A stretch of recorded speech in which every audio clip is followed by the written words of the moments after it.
नमस्कार दोस्तों, अखंड भारत की आवाज़ चैनल पर आप लोगों का स्वागत है। अभी मैं गांव बिंजल में आया हूँ। तो बिंजल का पूरे हरियाणा में ये केस के बारे में पता है। बिंजल गांव के 3 बच्चे डाई हाउस में, गाँव वालों का, परिवार वालों का आरोप है कि मारे गए।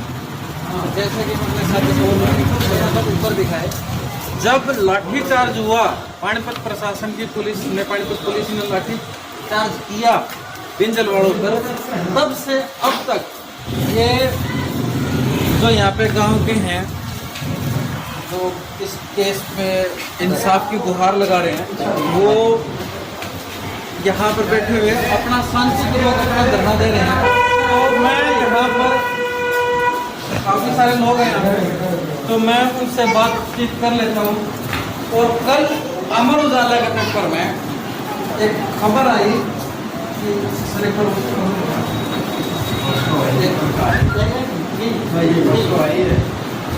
करनाल एसपी ने सौंपी रिपोर्ट, जांच में मौत का कारण पानी डूबने बताया। तो ये अमर उजाला के पेपर है, और जो एक कल का पेपर है, तारीख 3 परसों का पेपर है, 3 सितंबर 2020 को ये अमर उजाला के पेपर में ये न्यूज़ आई है। तो अभी हम बात कर लेते हैं। और सबसे बड़ी बात है, ये न्यूज़ और किसी पेपर में आई भी नहीं है। भास्कर में नहीं आई है, जागरण में नहीं आई है, दैनिक जागरण में नहीं आई है, दैनिक भास्कर में नहीं आई है, पंजाब केसरी में नहीं आई है।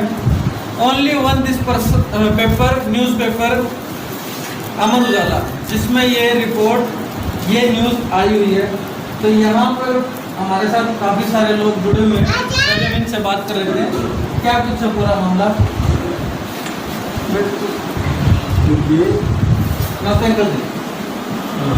अंकल जी, हाँ, इसके बारे में बात करते हैं। अंकल जी, सबसे पहले तो मैं आपसे, मेरा सीधा सा क्वेश्चन एक ही है, जब 3 सितंबर के पेपर में जो ये न्यूज़ आई है, इसके बारे में, अमर उजाला में, इसके बारे में आपका क्या कहना है? ये जो अमर उजाला में जो न्यूज़ आई है 3 तारीख वाली, इसमें जो रिपोर्ट दी गई है कि बच्चे जो है डूबने से मरे, पानी में डूबने से मरे। इसके बारे में हमारा ये कहना है कि इस तरह की रिपोर्ट जो है केवल इस समाचार पत्र के और किसी समाचार पत्र में हमें नहीं मिली है, और न ही किसी और सूत्र से हमें इस तरह की सूचना किसी द्वारा दी गई।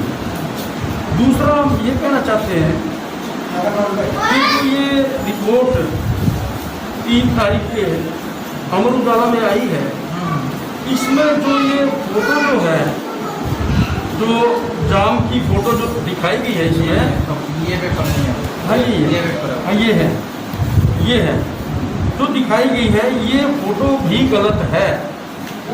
हमारे लोगों द्वारा इस तरह का जाम लगाया ही नहीं गया था। हम लोग जो है बिंजोल से, आप लोग कोर्ट परिसर में गए नहीं? हम कोर्ट परिसर में गए नहीं। ये कोर्ट परिसर के अंदर की फोटो है, जो बिल्कुल मिनी सेक्रेटरी के गेट के सामने की फोटो है। हम तो अंदर गए नहीं, क्योंकि उसमें ऑलरेडी ताले लगे हुए थे। हम तो पैदल गए थे जुलूस की शक्ल में, और बड़ी स्पीड से हमारे लोग पैदल जो है मिनी सेक्रेटरी के सामने जब पहुँचे, तो हमारे लोगों को जो है वहाँ पुलिस ने चेन बनाकर, एक बैरिकेडिंग बनाकर हमारे लोगों को रोक लिया गया। हमारा जो प्रदर्शन सदन था उससे थोड़ा सा आगे था, पुल के नीचे हमने वहाँ दरिया बिछाई हुई थी, वहाँ पर हमारे माइक वगैरह का इंतजाम हमने कर रखा था। हमारा जो उद्देश्य था इस प्रदर्शन का, यही था कि 23 दिन हो चुके थे, प्रशासन ने जो दोषी लोग थे उनको गिरफ्तार नहीं किया था। जो SIT बिठाई थी, SIT ने भी कोई रिपोर्ट जो है जब तक नहीं सौंपी थी SP महोदय को, हमने फिर ये विचार बनाया था कि भाई इस मामले में ऐसा लग रहा है, इस मामले को दबाया जा रहा है। 13 हत्याकांड था, इतना सीरियस मैटर था, इतने सीरियस मैटर को इस तरह से दबाना, ये पुलिस प्रशासन में कुछ अधिकारी और कुछ पुलिसकर्मी, उनके कारण जो है ये सारा मामला दबाया गया था, मैं ऐसे लगा था। तो इसलिए हमने ये प्रदर्शन का जो कार्यक्रम बनाया था बड़े शांतिपूर्ण ढंग से था, अनुशासित वे में था, सभी लोग मास्क लगाए हुए थे, किसी के हाथ में डंडा लाठी नहीं था, कोई पत्थर नहीं था। हम शांतिपूर्ण ढंग से, हम गरीब लोग जो है, महिला पुरुष जो है, शांतिपूर्ण ढंग से वहाँ पहुँच रहे जा रहे थे प्रदर्शन खत्म से, लेकिन वहाँ पुलिस ने हमारे को रोक लिया और एक जाम की स्थिति बनाने पर हमारे को मजबूर कर दिया गया। हमने बारगेटिंग हटाने की प्रार्थना की, SHO साहब से वहीं मौके पर मिले, SHO साहब के सामने हाथ जोड़े। मैं रिटायर्ड BDO हूँ, मैं एडमिनिस्ट्रेटिव ऑफिसर रहा हूँ, मैं ड्यूटी मजिस्ट्रेट भी रहा हूँ, और ड्यूटी मजिस्ट्रेट की क्या ड्यूटी होती है वो मुझे पता है। और मैं 40 साल से समाज में ही ज़्यादा मैंने काम किया, समाज सेवा। हाँ, समाज सेवा करी, ड्यूटी पे भी, कुर्सी पे बैठ के भी मैंने गरीब लोगों की मदद की है। बहुत बड़ी बड़ी स्कीमें मैंने इस हरियाणा प्रदेश में मुख्यमंत्रियों के साथ मिलकर, मंत्रियों के साथ मिलकर, विधायकों के साथ मिलकर, प्रशासन का साथ लेके, सरकार को साथ लेके, सरकार को साथ देके, सरकार को सहयोग और समर्थन देके हमने गरीब लोगों के लिए बहुत कुछ काम किया है। चाहे आरक्षण की बात हो, चाहे 100 गज के प्लाटों की बात हो गरीबों के लिए, और प्रशासन का हमेशा हमने साथ दिया। और उस दिन भी जब हमारे को रोका गया तो मैंने अपने DSP साहब थे आदरणीय संदीप जी, उनसे मैंने रिक्वेस्ट करी कि संदीप जी आप हमें जो है ना बिना मतलब एक ऐसी स्थिति में ले जा रहे हैं जो रोड जाम की स्थिति बन सकती है, और रोड जाम का जो आरोप हमारे ऊपर लग सकता है। हमारे लोगों को रोड जाम में फंसाकर आप जो है इनके ऊपर मुकदमा दर्ज कराने की कोशिश कर रहे हैं। आप कृपया जो है इस तरह की कुचेष्टा ना करें, आप प्लीज हमें स्थान दें, हमारी पब्लिक को निकलने का स्थान दें। और ये थोड़ा सा आगे सिर्फ 50 फुट की दूरी है, वहाँ हमने प्रदर्शन स्थल बनाया हुआ है। हम बड़े शांतिपूर्ण तरीके से, हम गरीब लोग हैं, हम सताए हुए लोग हैं, हमारे 3 बच्चों की मासूम बच्चों की हत्या हुई है और हम उस मामले में आए हुए हैं। अच्छा, हम उनकी क्या प्रतिक्रिया थी? उनकी प्रतिक्रिया ये थी, क्योंकि उन्होंने एक प्लानिंग के तहत ये सारा काम किया हुआ था। उन्होंने प्लानिंग बनाई हुई थी कि हमने रोड जाम का बहाना करके इन लोगों के ऊपर। जब आपने ये बोला कि हमें हमारे स्थान तक पहुंचना दिया, हाँ, उनकी तो उनका रिएक्शन क्या था? उनका कहना जवाब उनका ये था कि ऐसे ही रहेंगे, आपको जानने का कोई मौका नहीं दिया जाएगा। आप स्ट्रेट एंड फॉरवर्ड यही चीजें बोली थी, बस यही चीजें बोली थी, और वो एक भी बात हमारी सुनने के लिए तैयार नहीं थे। DSP साहब से जब बात की, DSP साहब दूर चले गए, उन्होंने मेरी बात का जवाब नहीं दिया, पर दूर से ये कहा नहीं आप चुप रहे, आप चुप रहे, इस तरह की बातें उन्होंने की और हम चुप हो गए। और लगभग 1 घंटा तक जो है हम रिक्वेस्ट करते रहे। SDM साहब आए, हमने उनसे रिक्वेस्ट करी, SHO साहब से रिक्वेस्ट करी, हमने कहा भाई उनके नीचे इस इलाके तो जितने भी प्रशासनिक आदमी थे जी जी जी जी उन्होंने ओवरऑल रिएक्शन क्या था, कहना क्या था सभी का? उनका कहना यही था कि आप लोग ये जाम की स्थिति बना रहे हैं।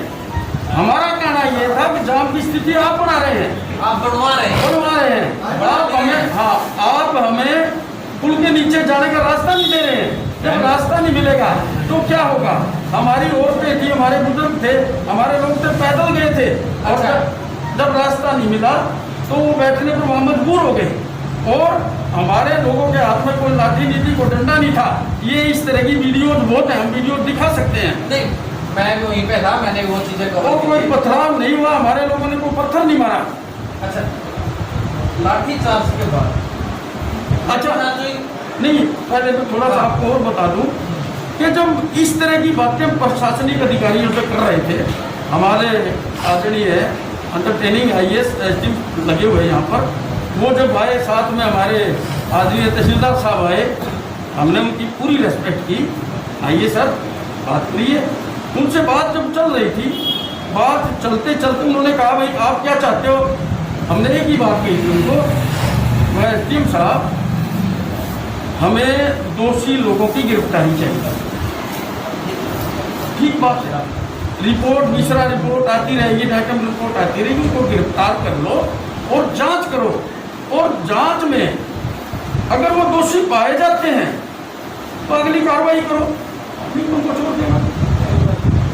ठीक बात है, लेकिन यही बात चल रही थी। बात चलते चलते एसडीएम साहब चुप हो गए, ही केप्ट मम, और वापिस चले गए फिर वो। और चलते ही हमारे को 7 आदमी हम थे, 7 आदमियों को चाहिए के स्टाफ ने जो सिविल भर्ती में थे उठा लिया और एक गाड़ी में जीप में डालकर हमारे को 6 सेक्टर थाना में ले जाया गया। 6 सेक्टर में कितने लोगों को लेकर गए? 7 आदमियों को उठाया। 7 आदमियों? 7 आदमी जो हम अगवा लोग थे, जिनको लीडर कहते हैं लोग, उनको उठाया गया। वहाँ जाकर उन्होंने जो बर्बरतापूर्ण तरीके से हमारी पिटाई करी है वो परमात्मा ही जानता है। ये मेरी जो टांगे ये हाथ में फ्रैक्चर है, ये अगर कपड़े निकाल के देखो आपको दाग जो है ना, ये सारा ये सिस्टम जो है ये तो आप लोग देख सकते हैं। आप देखिए, 1 मिनट देखिए, ये 1 महीना के बाद जो है ना ये मेरा ट्रीटमेंट वहाँ चला। आप ये देखिएगा, ये देखिएगा, ये देख रहे हो आप, ये ऊपर से दिखाऊं तो सारा ये नीला था, ये सारा बुरा हाल था हमारा। ये इन्होंने जो है ना, ये देखिए आप, ये आप देखिए लटों पे कितने लट लगे होंगे, मैं गिन नहीं सकता, मैं बेहोश हो गया था, मुझे पता ही नहीं लोग कितना उन्होंने मेरे को पीटा वहाँ पर। और मेरे साथ जो 6 आदमी और थे, टोटल हम 7 थे, 5 आदमी वो पीटने वाले थे बुरी तरह से, इतनी बर्बरतापूर्ण, हम उसका बयान ही नहीं कर सकते। कुछ नहीं, कोई पूछताछ नहीं, कोई बोल नहीं, कुछ नहीं, वो बस तब मारे जा रहे थे। और उन्होंने जब बुरी तरह से पीटा तो हम बेहोश हो गए। उसके बाद इन लोगों का नंबर आया, इनको भी पीटा, इनको भी बहुत लोगों को गुम चोटें आई, बहुत लोगों को फ्रैक्चर हुआ। एक साथी है हमारे पास, उसके साथ टांग भी कटने का नौबत आ जाए, उसका इलाज अभी आज उसका शुरू करेंगे। वहाँ भी ट्रीटमेंट चला 1 महीना तक, लेकिन वो ब्लीडिंग होती रही। वहाँ कोई इलाज तो था नहीं डिस्ट्रिक्ट जेल में, वहाँ कोई मशीन नहीं थी जिसमें कोई एक्सरे मशीन हो। तो 1 महीना हमारा भी इलाज हुआ है। ये सारे कंधे टूटे पड़े हैं, ठीक है ना जी, और अब कुछ सही स्थिति आई। मेरा कहने का मतलब ये था कि ये जो कुछ उन्होंने किया, ये सब इसके पीछे क्या कारण था इसके बारे में भी पता नहीं लगा। हमें क्या लगता है कि आप लोगों को क्यों उठाया गया?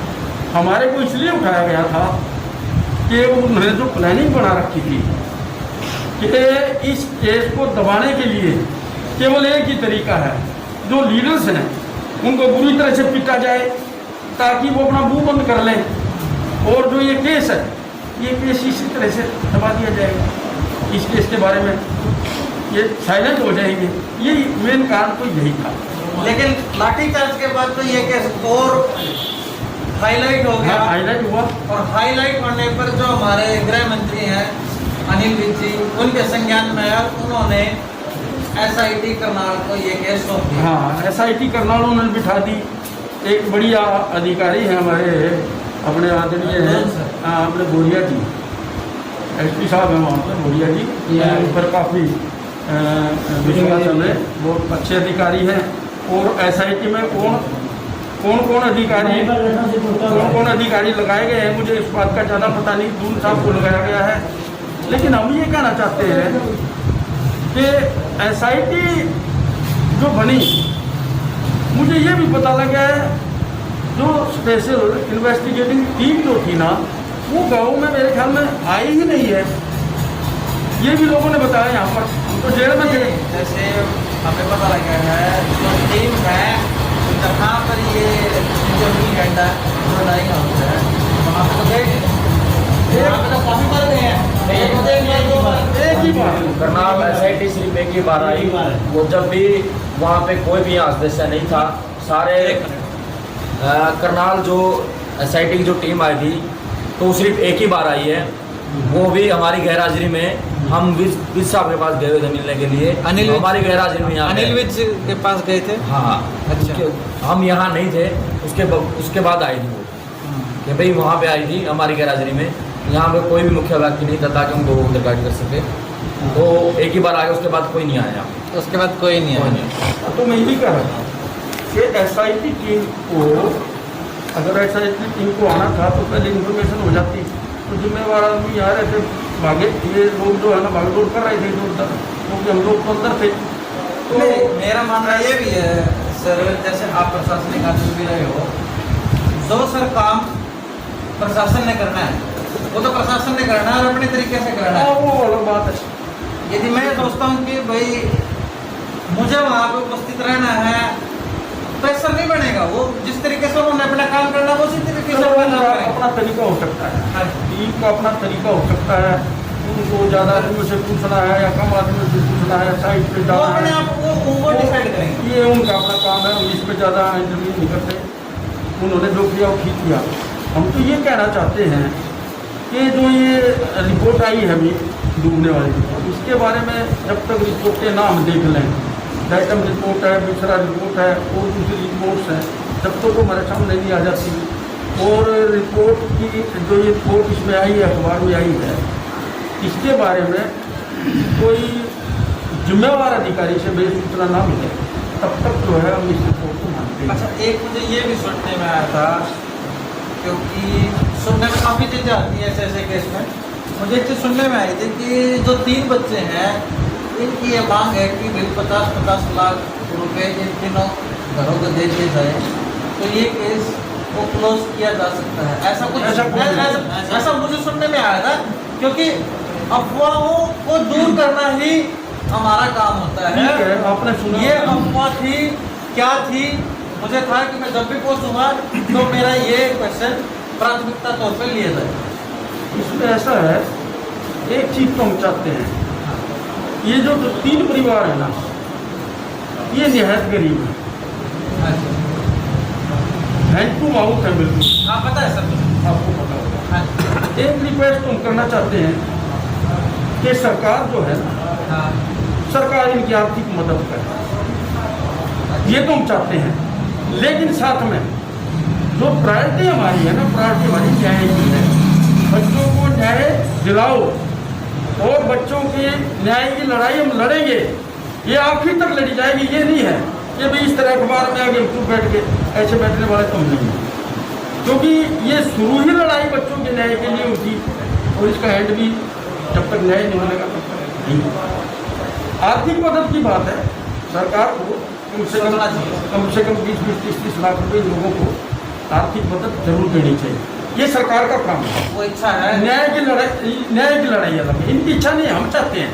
मतलब एक इंसानियत के एक मानवता के तौर पर इन लोगों की आर्थिक मदद तो बहुत जरूरी है, क्योंकि ये लोग बेघर हो गए, और एक मेरे ख्याल में 1.5 महीना हो गया होगा। हाँ जी, 2 महीने हो गए। 2 महीने से ये लोग सड़क पे घूम रहे हैं, इसी चक्कर में घूम रहे हैं। ये तो बर्बाद हो गए। और अभी क्या, जिसके बच्चा चला जाए उसका तो पता नहीं कितने दिन तक उसका मातम छाया रहेगा, सब कुछ। हाँ, वो आर्थिक मदद की बात अलग है, लेकिन केस को क्लोज करने वाली तो जो बात है वो नहीं है, क्योंकि बच्चों का जो ये मर्डर हुआ है, ये सबका यही मानना है। अच्छा, आपको अंदर लिया गया था, 6-7 आदमी को अंदर लिया गया था कि 6-7 आदमी तो थे, उसके बाद एक आदमी को और हमारे पास ले जाया गया था। 8 आदमी हो गए थे, 7 थे ना, 8 हो गए थे। 8 हो गए। उनकी खूब पिटाई, उसकी भी पिटाई खूब। अच्छा, आप लोगों को अंदर कितने दिन तक? कहाँ? 14 आदमी हो गए जेल में? जेल में हम रहे 1 महीना 32 दिन रहे। अच्छा, खाली 32 दिन। 14 आदमी 31 को गए थे हम, तो आ रहे हैं अभी तो और 31 को ही हम आए हैं। 31 को ही बात। जी जी जी। अब सारे तो आ रहे हैं। 30 तारीख को हमारे को हिरासत में लिया गया था पुलिस कस्टडी में। उसके बाद 31 से और फिर 31 तक हम जुडिशल कस्टडी में रहे, जेल में रहे। अब आप कब आए? हम आए थे 31 तारीख को, 31 शाम को आए थे हम।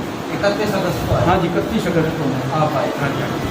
वहाँ पर ये हमारा सारा ट्रीटमेंट जो है ना, वहाँ जेल में ही, जो डिस्ट्रिक्ट जेल है, हाँ। पूरा महीना ये हमारा वहाँ ट्रीटमेंट चला है। और बीच में जो ये फ्रैक्चर वाली जो बात आई थी, 13 दिन तक तो इसकी तरफ वहाँ कोई साधन तो था नहीं, कोई मशीन नहीं थी फ्रैक्चर। 13 दिन तक तो मैं तड़पता रहा, ये चिल्लाता रहा, ये मेरा कराओ, उनके पास साधन नहीं